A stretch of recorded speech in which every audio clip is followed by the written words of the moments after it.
This panel is organized in partnership with the European Fund for the Balkans. Dear participants, welcome to the 10th Belgrade Security Forum. Our next panel is starting now. Good evening. Thank you very much for your time and for being with us tonight. This panel is called The Future of Europe and the Western Balkans, and it's a joint organization of the, of course, Belgrade Security Forum, but also the European Fund for the Balkans. My name is Aleksandra Tomanić. I'm the Executive Director of the European Fund for the Balkans, a partner of this panel, but also, and I'm happy to say that, a long-year partner of the BSF. We will discuss today about the future of our region and the EU. We will discuss if there is any at all, and if so, is it bright or is it dark? What we definitely have is a joint history, especially when we look at the processes of the EU Western Balkans getting closer to each other over the past 20 years. And we had, in particular, a very dynamic last year. It's now 1 year since the French veto that has provoked not only a political crisis and early elections in North Macedonia, but also a busy winter resulting in a new methodology. We've had the Zagreb summit this spring, and we just 3 weeks ago had the new enlargement package and the financial and investment package. So although we are the closing panel of this year's Belgrade Security Forum, and a lot has been said, discussed, and concluded over the past 2 weeks, I'm sure that our guests tonight will be able to contribute and to add with new and some different perspectives. So no pressure. With us tonight is Simonida Kazarska, the director and co-founder of the European Policy Institute, a think tank based in Skopje, North Macedonia. Simonida had research and fellowship positions in various European universities, and she also has an internal administrative capacity and perspective, as she used to be a civil servant in the Macedonian European Integration Office. Srđan Majstorović, welcome and good evening. Srđan also has this inside perspective because he used to be high-level management in the Serbian European Integration Office back in the good old days when that office was a jewel of Serbian administration. Today, he is a chairman of the government board of the European Policy Center, a Belgrade-based think tank, and a valuable member of the Balkans in Europe Policy Advisory Group, BiEPAG. Good evening, Nedim Hogić. Nedim is a lawyer and a PhD candidate at Sant's Anna School of Advanced Studies. And he will add, although talking to us from Italy, he will add to the complex Bosnian perspective, and especially as his research interests are corruption and public international law. And last but not least, Mr. Reinhard Priebe, whose last name became a synonym for rule of law in this region and for all of us longing for rule of law. Mr. Priebe was a European Commission official for 30 years. Today, he's the member of the Brussels Advisory Board of Transparency International. But for us, his most important function in the recent years is that he has been the chair of the senior expert groups on the reports of the rule of law situation, first for North Macedonia, twice actually, in 2015 and 17, and just last year for Bosnia and Herzegovina. So thank you once again for being with us. And I would like to start by asking you for your assessment on where we stand actually now. What is the state of play when we speak about the Western Balkans and the EU, and where are we now, especially after this dynamic year I just briefly mentioned what has happened. So Simonida, I would like to start with you. Andra, thank you for the kind introduction and the invitation. In European integration jargon, I would say that what you outlined gives us a new strategic framework that has been set for the relations between the Western Balkans and the EU. The new methodology, the new enlargement package, the summit, the Zagreb summit, and last but not least, the investment and economic and investment plan. However, we are yet to see how all of these documents are to be materialized in practice. I think that we've spoken a lot about what will come in the next couple of years or in the next financial framework. What will the negotiations with North Macedonia and Albania look like under the new methodology, but we've not seen them in practice. So in the jargon of the EU, we have a strategic framework, but the implementation is still pending. And it's pending not only because of the Western Balkans, but it's also pending because of the European Union and its member states. If we start with the first document, let's say chronologically, that would be the methodology, its actual application is yet to come in the accession negotiations framework with North Macedonia and Albania. These were proposed by the Commission in July, but unfortunately we see that there is still a lot of discussion on them.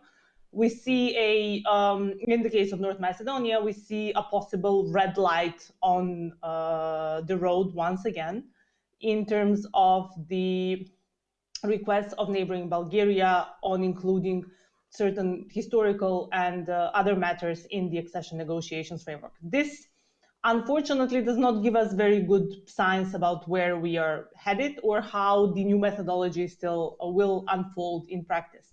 We are all hoping that these hurdles will be overcome and that by the end of the year, a first intergovernmental conference will be held with North Macedonia and possibly Albania, so that we see actually how this new methodology materializes. Because I think that we are, at this point, we are all very hesitant to forecast as to where the process is going and how it will look in practice, because a lot of principles have been announced in terms of increasing credibility, increasing dynamism, and so on and so forth. But in order to see this process going forward, we have to see an actual movement on the front with these two countries. Only in this way will this be a signal, possibly to the other candidates or to the other countries in the region, that the European Union is implementing this new strategic framework that I would say has been set over the last year by the European Union. Okay, thank you very much. Mr. Priebe, do you share this assessment? Well, to a large extent, I share this assessment. And let me first say thank you very much for inviting me to this forum. I followed not everything you have been doing during your seminar, but I was very impressed, and I'm a bit frightened because after so many intelligent interventions, what can still be said at the end of this conference? But let me try. Well, first, and maybe I should also start with the famous new methodology. Well, I think one thing is very important to note, that what the Commission has suggested earlier this year and what the EU member states endorsed and what helped to deblock the veto of France and two other member states are suggestions to improve the enlargement methodology. It does not change the conditions for accession, and I think that is very important to see.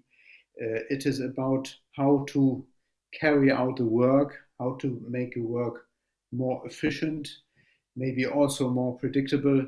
And I also read in the papers which led to these decisions, it was the explicit intention of the revision of the enlargement methodology to speed up the process, which, as everybody knows, has been far too long in the past.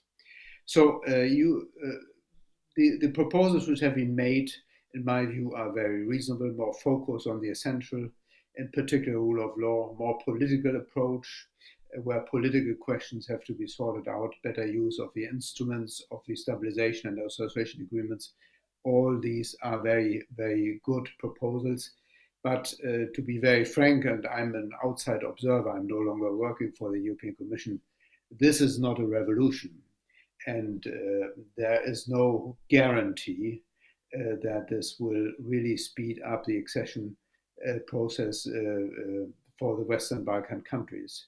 So let's not overestimate the effect of the revision of the methodology, but rather the advice I would give to all sides involved in this process, just try to make it work, and not the least for the benefit of the Western Balkan countries, and to speed up the process. But it is very important to underline the basic conditions for accession, the basic principles of European integration, the necessity to screen the entire acquis communautaire, to go through the entire EU legislation to see if the acceding country is able to digest European legislation. All this remains unchanged, and there will be no shortcuts to that. I think the question was also raised in some of the papers of the conference, will there be more tests? Which is, by the way, a bit funny question in these COVID times. I don't know, but again, I sincerely think that the intention of the revision of the methodology has been to improve the process, and that also means to speed up the process. It has not been the intention to delay, to cause further delays and to make things more complicated. So let's see how this works. Having said that, if I still have a minute, I think what is also very important to note, and I have seen that many speakers in this conference also have underlined that, in my view, there is no doubt about the European perspective of the Western Balkans. The EU has again and again reiterated this perspective. It's always said since the Thessaloniki summit in 2003, but even before, I recall, this perspective was announced, and it has been reiterated, amongst others, by the enlargement commissioner, the current enlargement commissioner at this conference. So therefore, I think it's quite useless to express doubts about that. In principle, there is no, you don't find any official declaration of the EU which puts the member state perspective of the Western Balkan countries into question. And so nobody should express doubts where there are no doubts. So, and nobody should overinterpret sophisticated diplomatic discussions in Brussels on semantics of council conclusions, if the word membership should be in the conclusions or if it should only be European perspective. These are secondary things. The principle is clear. Of course, and we are all aware about that, there are different views amongst the EU member states on how to get there, under which conditions and how quickly. That is without any doubt that you have different perspectives of the member states, but the principle is not contested. Since quite a long time, I think more than 15 years, the EU has also been talking, besides the accession conditions for the acceding countries, the EU has also talked about its own absorption capacity. Can the EU digest further members? You are all aware that this is a very ongoing discussion, and that there are member states, are politicians in member states who say first internal reforms of the EU and then further expansion. And it is no secret that this approach, to a certain extent, is the group of countries which follow this approach is led by the French government. Therefore, if we want to be realistic, it might turn out to be difficult for some of the current EU member states to give a final green light to an accession of another country And we need all of them because it's a unanimity decision before major reform steps within the EU will have at least been put on track. But this, in my view, there I'm referring to another question which has been formulated for this panel here. I don't think that there's any intention to put the accession or the pre-accession process on hold, waiting for internal EU reforms. The challenge would rather be to continue as much as possible, as efficiently as possible, to work through the different pre-accession steps, opening accession negotiations, going through the chapters, opening and closing them, in order to be as prepared as possible for accession once the moment will come and the decision has to be taken. What internal reforms would the EU need to absorb Western Balkan countries? Well, there are many issues in discussion where people think that the treaties of the EU might need to be improved, reformed. There are certainly institutional issues. To give you one or two examples, it had already been decided 10 years ago when the Lisbon Treaty entered into force that the number of commissioners should be less than the number of member states. For political reasons, up to now, it was not possible to reduce the number of commissioners from the current number of 27. The Commission has a problem of efficient working because there are too many members in the Commission. That is one example. Another example which might surprise you a bit, we have currently in the European Union 24 official languages, all the languages of the EU member states. Having all the Western Balkan countries join the European Union would mean another additional 5 official languages, which is a huge logistic and practical and financial problem. And we certainly would need less unanimity decisions. And we would need sanction mechanisms where member states don't respect the basic values, such as rule of laws, sanction mechanisms which are more efficient than the current one. All this are possible areas where some reforms are needed. But the essential thing, I think, is nevertheless that nobody can ignore that there are fears within the populations in the EU member states, and all of them, by the way, that further enlargements will endanger the European project rather than promote it. Many of these fears are exaggerated, but some of them are not totally unfounded. And I will finish with that. At the end, politicians like Orban and Kaczynski might have caused much more damage to the Western Balkans accession cause than President Macron and others did when they blocked the opening of accession negotiations for Macedonia and Albania last year. Thank you. Thank you very much. We will come back at a later stage to fears and some of the other things you have mentioned. But now I would like to give the word to Srđan. We have heard now also about speed, and for us coming or being in Serbia, it's rather something what we are not witnessing when it comes neither to opening or closing chapters. So what is your view on this, Srđan? Well, first of all, it's a pleasure to be here with such a distinguished panel and to see Reinhard Priebe. It was a couple of weeks ago, it was exactly 15 years since we started the negotiations on Stabilization and Association Agreement.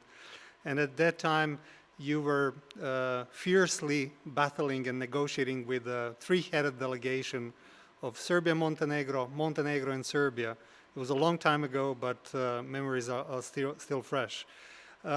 Yes, there has been a progress since, but obviously it's not at the speed that we would love to see and that we would appreciate.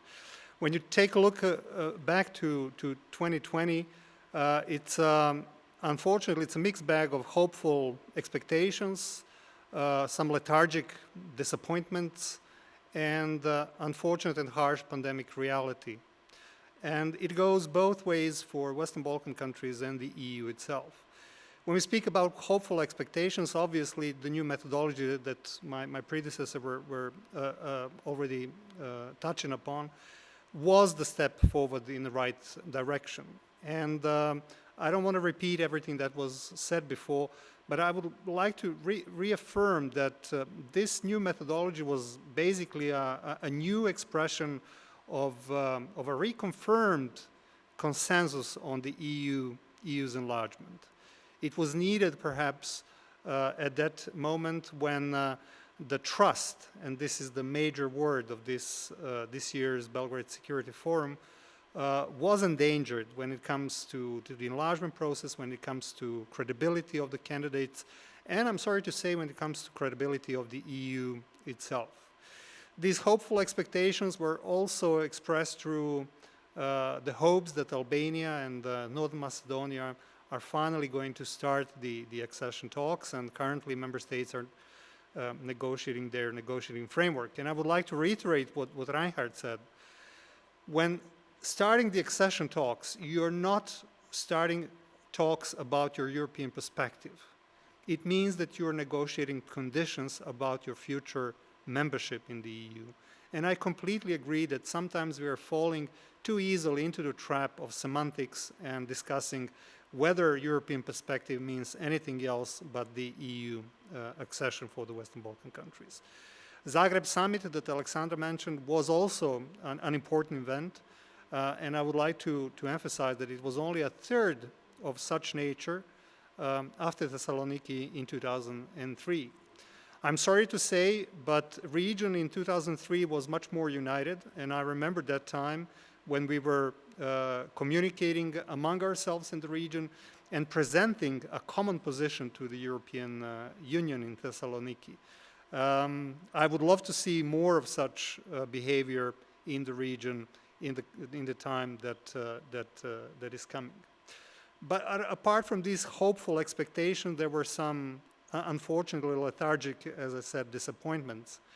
First of all, Montenegro and Serbia, as a front leaders in the accession talks, were officially downgraded by the Freedom House to the level of hybrid regimes, which is unfortunate and which actually led to the changes in the methodology of the EU accession process. It was obvious that the negotiations as they were designed in the prior period were not delivering in the sense of making candidates more democratic, more regulated in the sense of respect of the rule of law and everything that is required from that. Majority of the countries in the region suffered from deficiencies when it comes to the state democracy and the respect of the rule of law.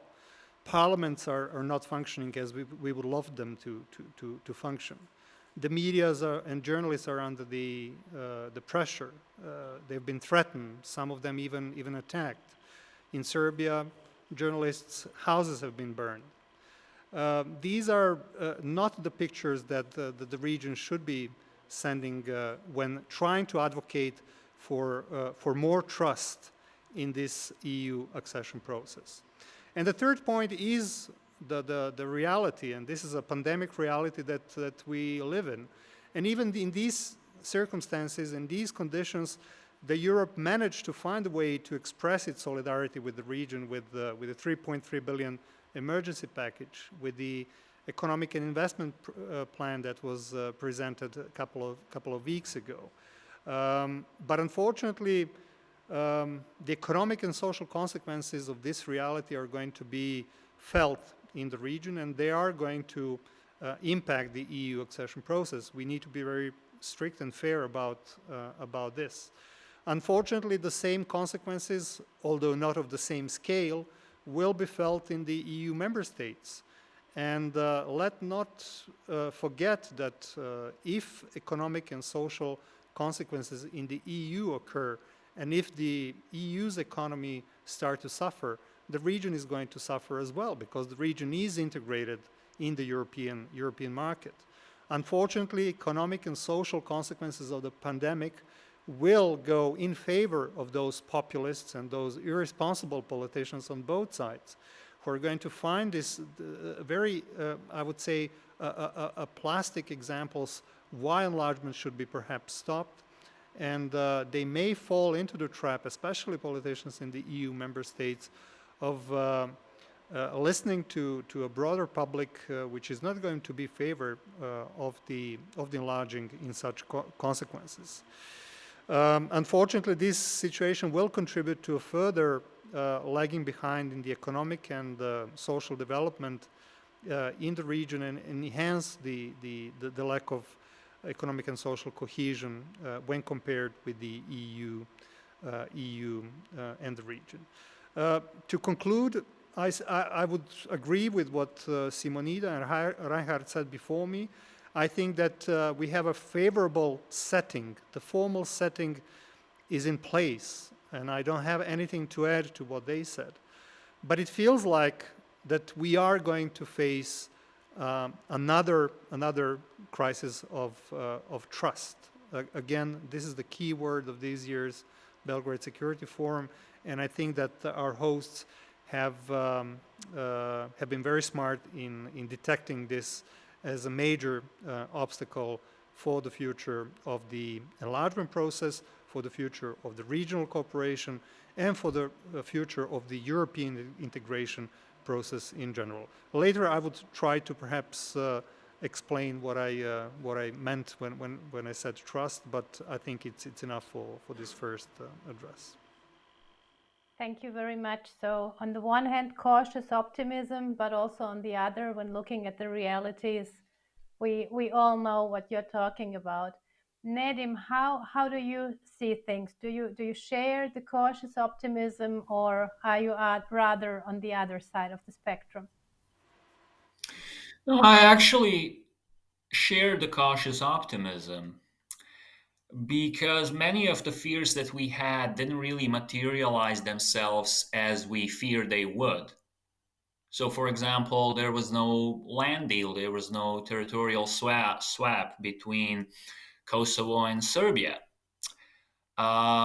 The support for the EU has remained steady in Western Balkans, despite occasional drops, maybe in Serbia, but the support has remained steady despite the fact that the pandemic has struck us, and it brought with itself many fears of being left alone and being left without any support, appointment, and so the dealings that we have seen so far from Commissioner Varhelyi has not led, contrary to many fears, to support to authoritarian practices across the Western Balkans. There seems to be a continuous support for economic integration and for the regional aspect of the economic integration, such as the mini Schengen deal, which is supposed to happen. While the deal itself is not bad, we should not forget that this is something that has been, happening for a while. This idea that we should have closer regional economic integration. Actually, back in '95, when the Dayton Peace Accords were signed, one of the side letters that were exchanged then, just similar to the side letters that were exchanged now by the delegations from Pristina and Belgrade, contained in itself the obligation for future negotiations of a customs union and a joint chamber of commerce. So this is an idea that has been going on for a while, and now it has picked up steam. But we should not forget what are the perspectives of this idea to bring along through transformation of the region.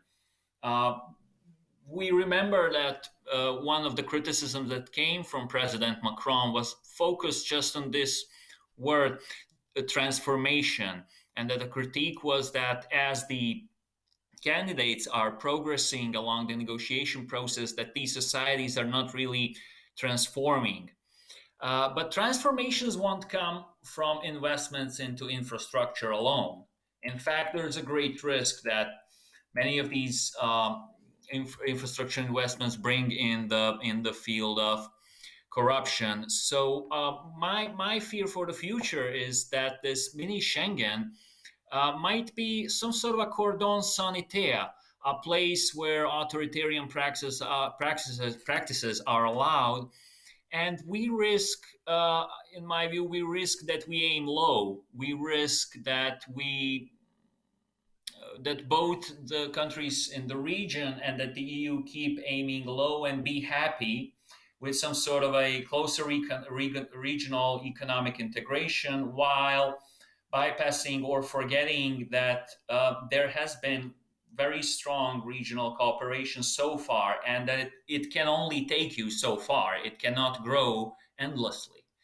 So those are my fears, but I don't see the glass half empty, but half full, and I have great expectations. Well, if that's how cautious optimism sounds, then I don't want to hear your pessimism, to be honest. Let's try to see how we can maybe concretely address some of the things that have been touched upon, stronger or less strong by some of you, and also maybe to add to the trust issue and to the fear that has been mentioned, that the EU fears or has fears and maybe also prejudices towards this region. We see a decline in rule of law and a decline of fundamental freedoms, and we somehow have to see, is the accession process delivering on methodologies on the way out, or do we need to amend them or to add something on them? And I'm very happy that we have, as I said in the beginning, somebody who the reports have been named after, colloquially, the Priebe reports.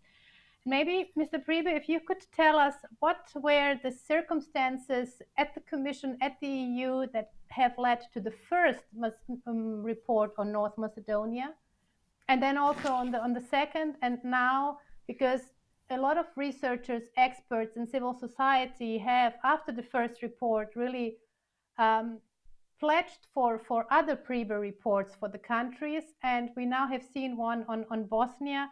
So if you could give us a bit like a behind the scenes setup, how the first reports came up, and what we need to have fulfilled to see more of them. Yeah, thank you very much, and please interrupt me if I'm too long. It's a huge subject. Well, yeah, looking at the clock, so we should be concise. Yes, please. Yeah, as everybody knows, the first Macedonia report was drafted in 2015, and what triggered our mandate to write such a report at the time was obviously a huge crisis in Macedonia at the time. State crisis, if you could say, the wiretapping scandal and many other things, where you clearly had a situation of a dysfunctional state. And that led the European Commission to ask a group of rule of law experts to, in a totally independent way, to look at the situation and to make some recommendations. That is briefly the situation. And we were at the time, I think we were 5 or 6. And as everybody who knows me knows that I don't like the designation Priebe report. I was a chairman of this group, but of course it was a joint work of a group of rule of law experts from different angles. But I think it has to be underlined that we were a group who did that. We then, after the government change in Macedonia, we made an assessment of what had happened since the first report in 2017. And as you mentioned, the Commission has asked me again to share practically the same group again to assess the situation in Bosnia and Herzegovina. Now, I, of course, will not go into any details of these reports. It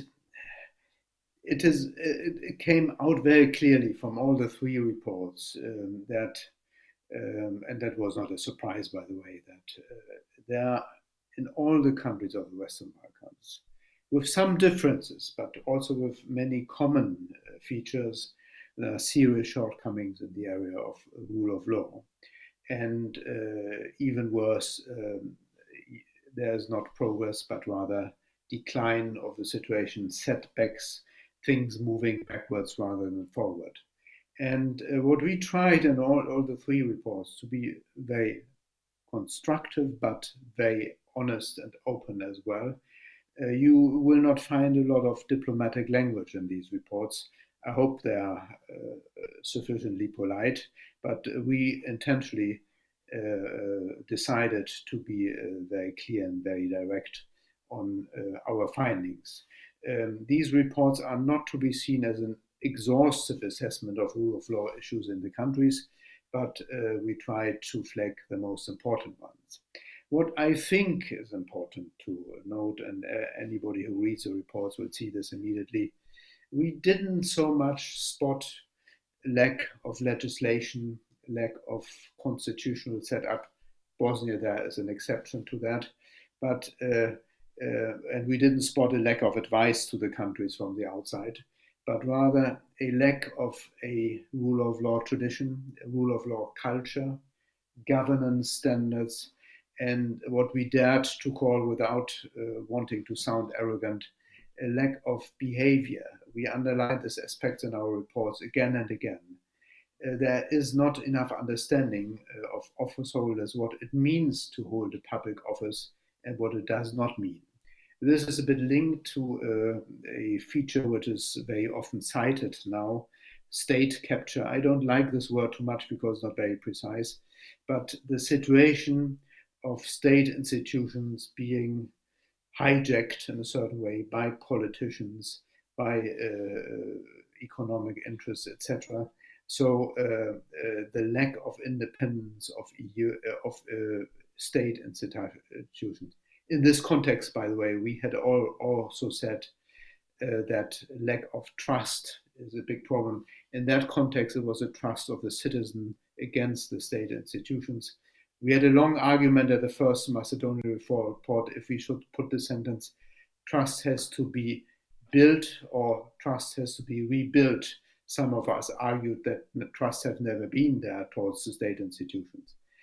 Our focus was very much on the judiciary in the first place, functioning of the judicial institutions, judicial councils, etc.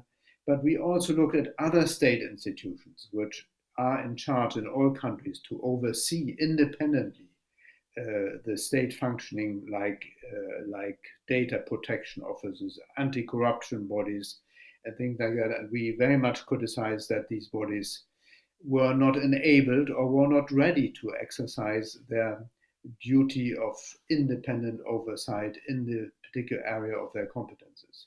And what was a real discovery, and I finish with that, in our first Macedonia report, that we very thoroughly looked into the functioning of intelligence bodies and secret services, and we discovered in a certain way how detrimental misguided intelligence bodies can be for the functioning of the rule of law. Now, just to finish, everybody is aware that currently the EU is having also serious rule of law problems with some of its own member states.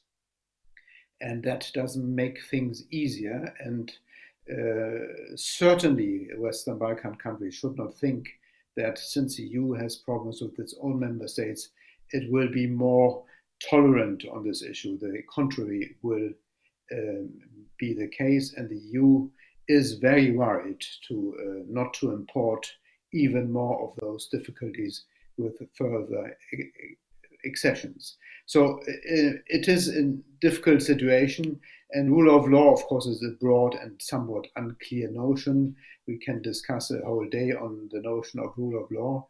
And it has rightly been said that COVID-19 is a particular additional challenge for the rule of law. We see this in all our countries. It's not a particular challenge in the Western Balkans. And last but not least, if you ask me to whom should we look to get advice on improving the rule of law situation, it's not easy to give an answer. Not all of our member states are a good address in current days to give advice.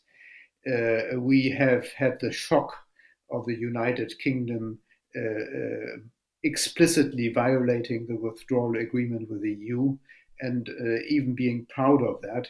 This is not a rule of law example.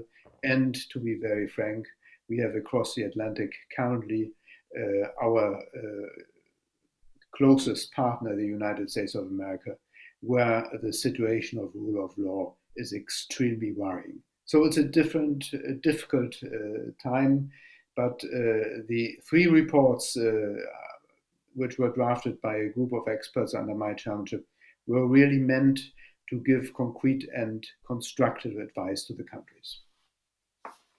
Thank you very much. Talking about concrete and constructive advice, Simonida, could you tell us from your experience how far the reports have contributed to the Macedonian reality? Whereas I would be very cautious about transplanting models from one place to another, I think that, I mean, if we take the specific case of North of Macedonia at the time, the Priebe report had a tremendous contribution, and because I think that then Mr. Priebe mentioned this, it gave meat or substance to the words state capture, which were used before. It helped illustrate what does this mean, and it helped in this way, it compensated at times for some of the weaker language by the European Commission that was used over years in the European Commission reports. This was easier to do with the experts group because this was an independent experts group. So we were all aware as to why the Commission contracted an external group to provide for this assessment. It provided a tool for civil society organizations that I think we need to mention, because we were the strongest monitor or advocate, but it also provided the much needed guidance in terms of the so-called urgent reform priorities that were put in front of the country or in front of the government for implementation, and are still being used by the European Commission. I mention this because in a way, they compensated for the lack of accession negotiations of the country for 10 years, because we also have to keep in mind that the European Commission did not stipulate benchmarks to move the country forward. So in this sense, between 2015 and then 2017, if we take a look at where we are today, it was a quantum leap, but then it was a quantum leap that was possible. And the tasks that were given were also possible. So this is a very important assessment, in my view, to come to a point in which, I mean, there was a lot of political will, there was the momentum, there was the pressure from below, but at the same time, we came from a situation in which from backsliding, which also the report clearly illustrated, we come to a position in which in 2018 and onwards, North Macedonia is the country with the biggest progress in the rule of law area. It helped a lot that the report did not go into the legislative side, that it recognized the high legislative alignment that the country already had. So in this sense, the focus on implementation was indispensable to actually, it compensated for, it illustrated what the state capture meant, but it compensated also for some of the weaknesses in the EU approach previously. But I would like to mention 2 or 3 points, because I'm wary of the time, that Aleksandra mentioned before that you would like me to answer as to what it remains to be done. And I think that here the rebuilding of trust needs to be still mentioned, and it's the rebuilding of trust and gaining trust in the institutions, especially independent institutions, still remains. I was looking just before as to the numerous ways in which the word trust is used in the report itself, the last one. There is the issue of actually strengthening checks and balances overall that needs to materialize. And whereas there has been a lot of cross-party consensus, I think we're still not there in having a cross-party joint process on a lot of the key rule of law reforms. These matters still, in my view, can only happen in the specific context. That's what I started in terms of transplanting models in the specific context. In North Macedonia, this can only happen with the start of the accession negotiations. That's why we need, if we move the process forward, that's the only way that we can compensate for some of these aspects. Thank you very much. We are really running out of time, and we already have questions from the audience coming in. So Nedim, I would like to hear your assessment of, has the report changed something in substance in Bosnia? But please be as brief as possible. Thank you. No, but I feel that the report itself had major shortcomings, and I will really have to summarize them. First, there was no concrete roadmap towards accountability, as in the Macedonian case. Second, it did not address two major issues of killings and subsequent lack of proper investigation of Dženan Memić and David Dragicević cases, which have brought tens of thousands of Bosnian citizens to the streets in 2018 in the first major protests over judicial decisions or lack of decisions. And unfortunately, what was offered from the Priebe report was asset declarations from the judges that were, I guess, supposed to be shown to the citizens so that they can see that they can have trust in the judiciary. The problem was, in my view, that precisely there was too much focus on trust and the word trust. As anyone who does research in social science will tell you, one of the hardest things to measure is trust. Not all people share trust towards the same institutions. Not all people are trustworthy. Not all people share their trust in the same way. And it's very difficult to measure, and it's very difficult to get. It's very difficult to obtain, and it takes time. Therefore, and I will close with this now since we're running out of time, but I could talk about this for a very long time.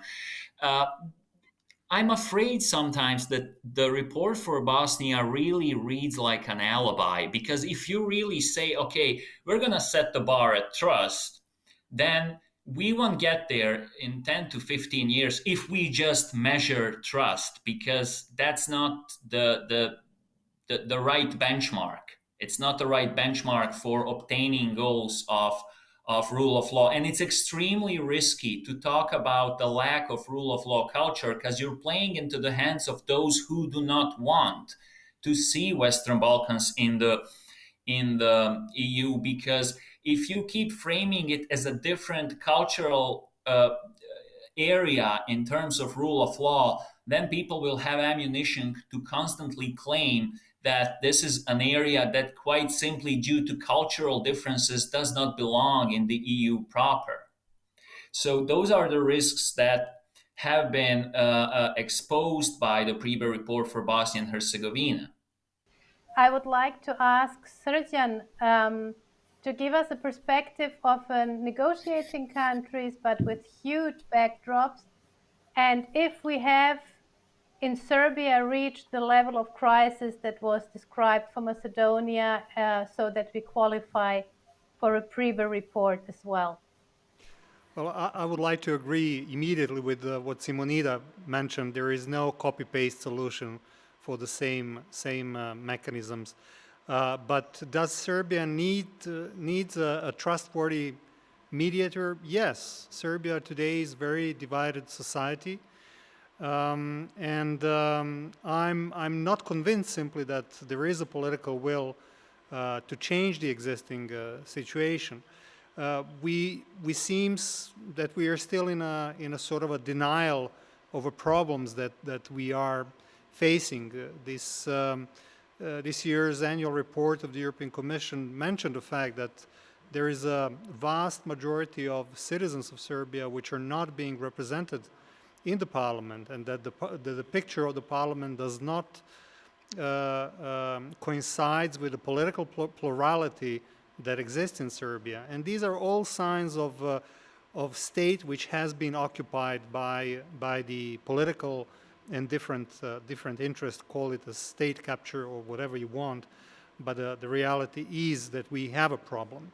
And instead of reaching out to the other side and trying to establish some sort of a dialogue of how to actually get out of this situation, unfortunately what we hear is a narrative of division, and this is not good. And I'm afraid that no ministry for dialogue will help when citizens, unfortunately, do not have a trust, again that word, in institutions. They lost their confidence that institutions are there to represent the social interest. So yes, we are in need of similar reports. We as a BiEPAG and we as a civil society in Serbia are advocating for such development.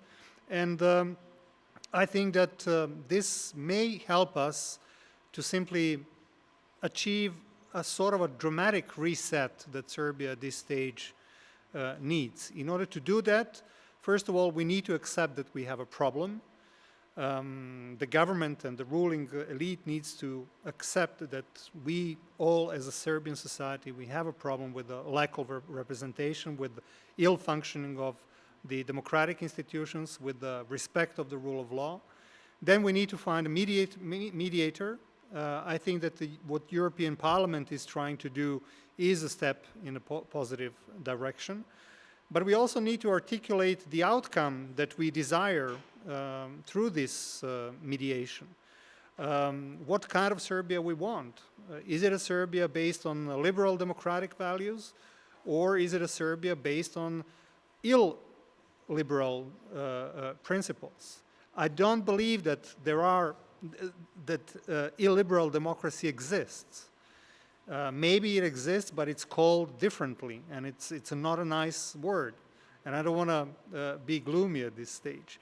But there is no democracy without a freedom. There is no democracy without the respect of minority.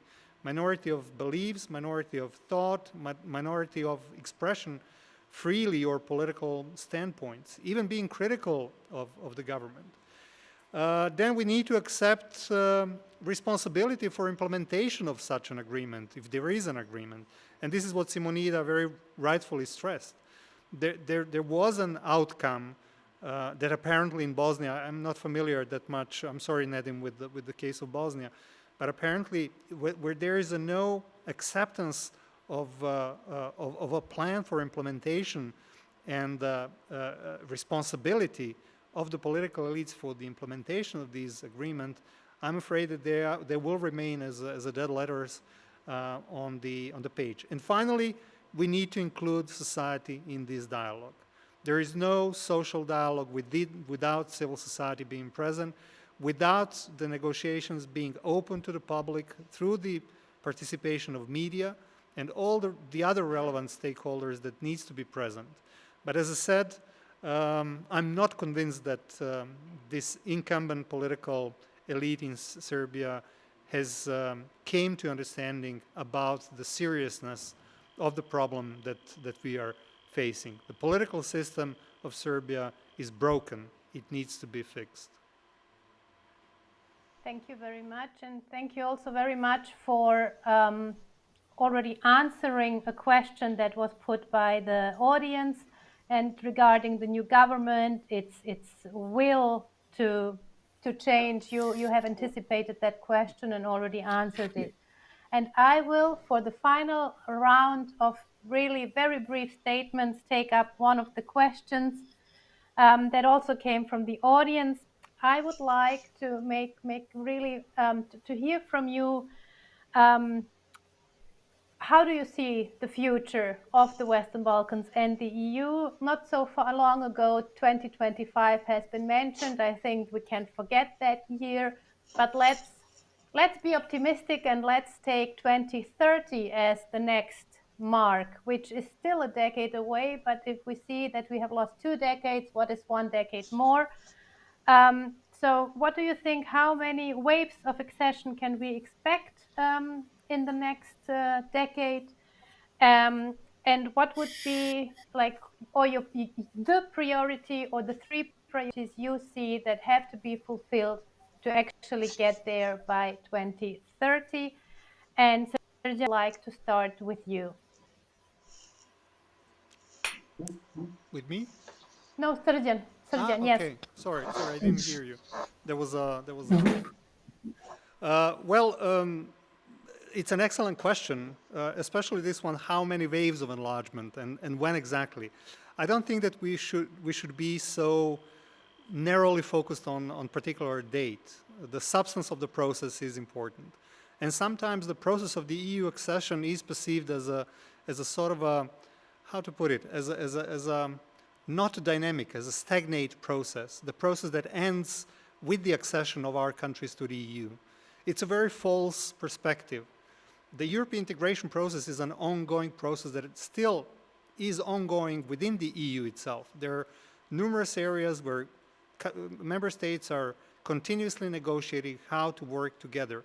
And this is a dynamic that requires a lot of trust, a lot of confidence, and this is the key. How many waves of enlargement? Personally, I would love to see one wave of enlargement.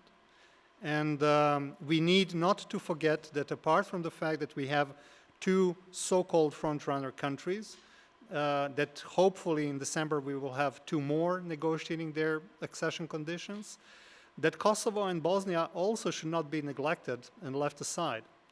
If your neighbors have a problem like we have in this region, it's not good for you. It's not good for Serbian citizens. It's not good for Montenegrin citizens, Macedonian, or Albanian, if Kosovo or Bosnia fails. And this is why I think that one of the 3 points that I would like to raise is necessity to enhance the regional cooperation and regional integration. There are positive developments with this new enlargement package where countries are invited to join the green agenda of the EU, to join the transport cooperation in transport, energy, in different sectoral issues. That means that Europe was listening what civil society from the region was proposing prior to the adoption of the new methodology. We need to build trust that we are capable to read carefully what is the letter of the EU acquis, what are the values upon which the EU is based, and how important the rule of law is for the region. And the establishment of the closer regional cooperation is a must. I see that you are tempted to interrupt me, so I'm not going to dwell too much, and I'm going to leave the rest of the time to my colleagues. Thank you very much. We have 2 more minutes. Please be very brief. Nedim, you are next, please. Yeah, so it seems to me that we're either aiming low or aiming too high. When we discuss rule of law, we want the best standards anywhere, ever, and we hope that we achieve things that are not easily achievable. And the EU keeps moving the yardstick in this sense from 2004 onwards, so it's getting harder and harder to catch up. On the other hand, when it comes to regional integration, we kind of aim low because we're happy, and not maybe us in the region, but the EU seems content with the fact that we are cooperating on a regional level economically when we could, in my view, do so much more in cooperating with Europe and in being truly a part of the European market.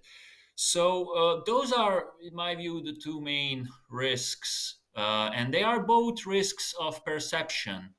And that's why trust is so important and so risky at the same time, because it's a matter of perception. And the only thing I can hope for is that our perception improves in the future. Thank you very much. Simonida? Thank you, Aleksandra. Before they switch us off, I would going back to the enlargement waves. I would like to see more, but we would be also happy to see one. And in terms of the priorities, what would need to happen, I think that given the motto of this discussion, I think that the EU would also need to regain trust and confidence that the enlargement process actually transforms. And I think that there's a need to regain this trust, which was evident in the early 2000s, and to work with the Western Balkans as a future member state, because I think that going back to your question, the future of the Western Balkans and the EU is shared. It's a joint future. Now, the question is whether it will be a parallel future in which the Western Balkans diverge from it, but let's hope that it's one in which, through building trust, we move on to a shared membership one.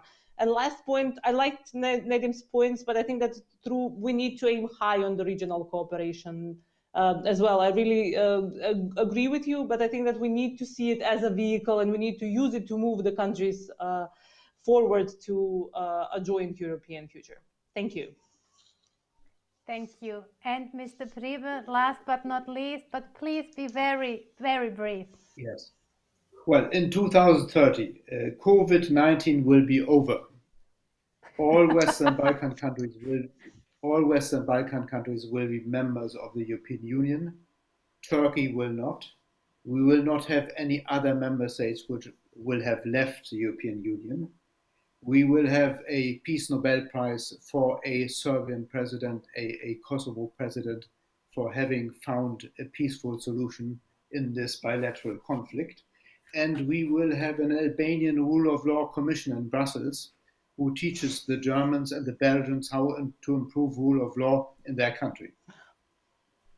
Perfect final statements. Yes. I couldn't do it much better. I would like to leave it with that. Thank you very much for a really very interesting discussion. Thank you everybody for being with us tonight. Thank you. Happy birthday, Belgrade Security Forum. And please, to the audience, please stay. There will be now a short technical break before the official closing address will take place. Thanks again and have a nice evening. Stay safe, stay healthy. Thank you. Goodbye. Thank you. Likewise.